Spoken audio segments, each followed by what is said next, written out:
Student, তোমরা যারা ক্যালকাটা ইউনিভার্সিটির আন্ডারে প্রথম সেমিস্টারের ছাত্রছাত্রী আছো, তোমাদের জন্য আজকের ক্লাসটা খুবই গুরুত্বপূর্ণ। আজকের ক্লাসে তোমাদের ইএনভিএস অর্থাৎ পরিবেশবিদ্যা সাবজেক্টের 5 নম্বরের প্রশ্নের সাজেশন নিয়ে আলোচনা করব। তোমাদের কোয়েশ্চেন প্যাটার্নটা প্রথমে বলে দেব। তার আগে একটা বিষয় তোমাদের বলবো যে তোমাদের প্রথম সেমিস্টারে সিভ্যাক সাবজেক্ট অর্থাৎ কমন ভ্যালু অ্যাডেড কোর্সের মধ্যে দুটো সাবজেক্ট পড়তে হয়। একটা হচ্ছে ইএনভিএস অর্থাৎ পরিবেশবিদ্যা, আরেকটা হচ্ছে কনস্টিটিউশনাল ভ্যালু অর্থাৎ সাংবিধানিক মূল্যবোধ। এই দুটো সাবজেক্টের মধ্যে ইএনভিএস যে সাবজেক্টটা আছে এর কোয়েশ্চেন প্যাটার্ন হচ্ছে 3 ধরনের কোয়েশ্চেন পড়বে পরিবেশবিদ্যা সাবজেক্টে।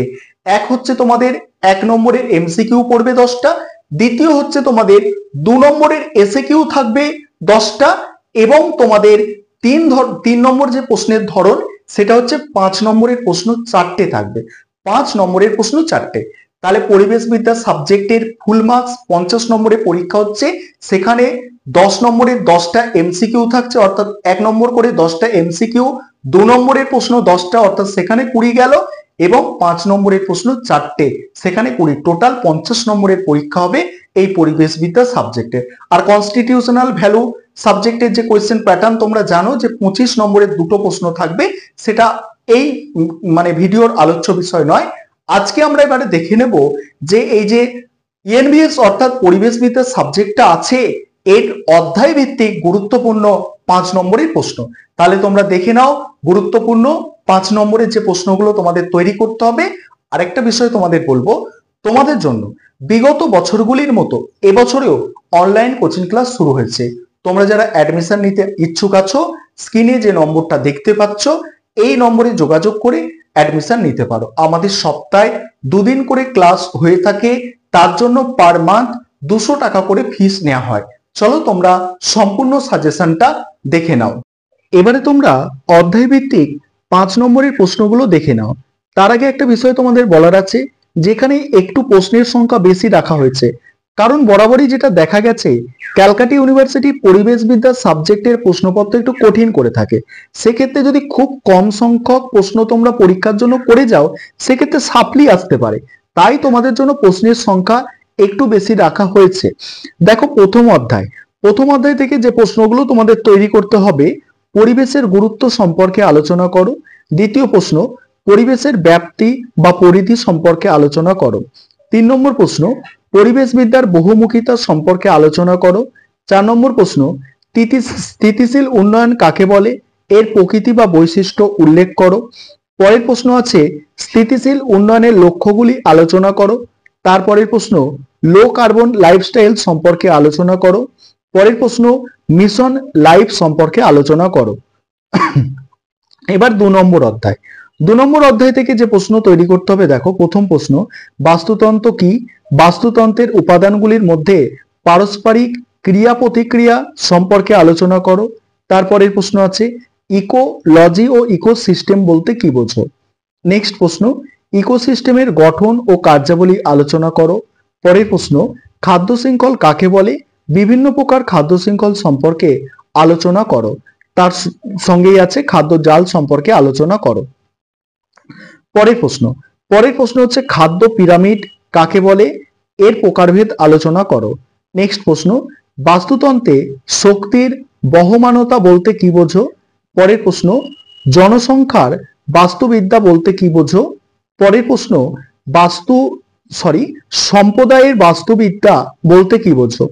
এবার 3 নম্বর অধ্যায় থেকে যে প্রশ্নগুলো তৈরি করবে, দেখো অপুনর্ভব ও পুনর্ভব সম্পদ কাকে বলে? সম্পদ কাকে বলে, সম্পদের বৈশিষ্ট্য। প্রাকৃতিক সম্পদ সম্পর্কে আলোচনা করো।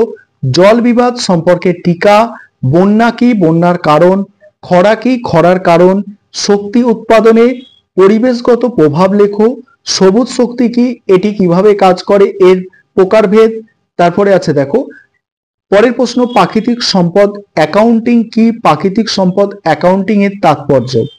ভূমি সম্পদ কাকে বলে, এর ব্যবহারের পরিবর্তন আলোচনা করো।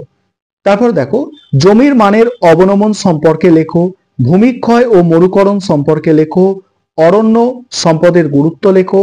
অরণ্য হ্রাসের কারণ ও ফলাফল লেখো। এবারে 4 নম্বর অধ্যায়। 4 নম্বর অধ্যায় থেকে যেগুলো তৈরি করতে হবে, জীববৈচিত্র্য কাকে বলে, জীববৈচিত্র্যের গুরুত্ব লেখো, জীববৈচিত্র্য সংরক্ষণের গুরুত্ব লেখো, জীববৈচিত্র্য সংরক্ষণের পদ্ধতিগুলি লেখো। পরের প্রশ্ন, জীববৈচিত্র্য ধ্বংসের কারণগুলি লেখো। নেক্সট আছে সংরক্ষণ বলতে কি বোঝো, এর বৈশিষ্ট্য লেখো। নেক্সট এক্স-সিটু সংরক্ষণ পদ্ধতি। পরের প্রশ্ন, ইন-সিটু সংরক্ষণ বলতে কি বোঝো, এর গুরুত্ব লেখো। পরের প্রশ্ন, জীববৈচিত্র্যের সংকট সম্পর্কে লেখো। নেক্সট প্রশ্ন, সুরক্ষিত ক্ষেত্রে নেটওয়ার্ক বলতে কি বোঝো। পরের প্রশ্ন আছে জীববৈচিত্র্য রক্ষার ক্ষেত্রে উপজাতি বা স্বদেশী গোষ্ঠীর ভূমিকা লেখো। তারপরে এবারে 5 নম্বর অধ্যায় অর্থাৎ শেষ অধ্যায় যেটা আছে, পরিবেশ দূষণ কাকে বলে, এর প্রকারভেদ সম্পর্কে আলোচনা করো। তারপরে বায়ু দূষণের কারণ ও প্রভাব সম্পর্কে আলোচনা করো। নেক্সট জল দূষণের কারণ ও প্রভাব সম্পর্কে আলোচনা করো। নেক্সট আছে মৃত্তিকা দূষণের কারণ ও প্রভাব সম্পর্কে আলোচনা করো। তারপরে আছে দেখো, তারপরে আছে বিশ্ব উষ্ণায়ন ও গ্রিনহাউস এফেক্ট কি। নেক্সট সামুদ্রিক দূষণ সম্পর্কে লেখো। নেক্সট শব্দ দূষণের কারণ ও নিয়ন্ত্রণের উপায় সম্পর্কে লেখো। পরের প্রশ্ন, বিপজ্জনক বর্জ্য এবং মানুষের স্বাস্থ্যে ঝুঁকি সম্পর্কে লেখো। পরের প্রশ্ন, পৌর বর্জ্য, বায়োমেডিকেল বর্জ্য এবং ই বর্জ্য কি। নেক্সট প্রশ্ন, কঠিন বর্জ্যের ব্যবস্থাপনা সম্পর্কে লেখো। পরিবেশের ওপর ওজোন স্তরের ক্ষয়ের প্রভাব লেখো। শেষ আছে পরিবেশের উপর অম্লবৃষ্টির প্রভাব লেখো। এই প্রশ্নগুলো তোমরা প্রথম থেকে তৈরি করো, তোমাদের পরীক্ষা সেক্ষেত্রে ভালো হবে। আরেকটা বিষয় তোমাদের প্রথমেই বলেছি, তোমরা যারা চাইছো অনলাইন কোচিং ক্লাসে অ্যাডমিশন নিতে পারো।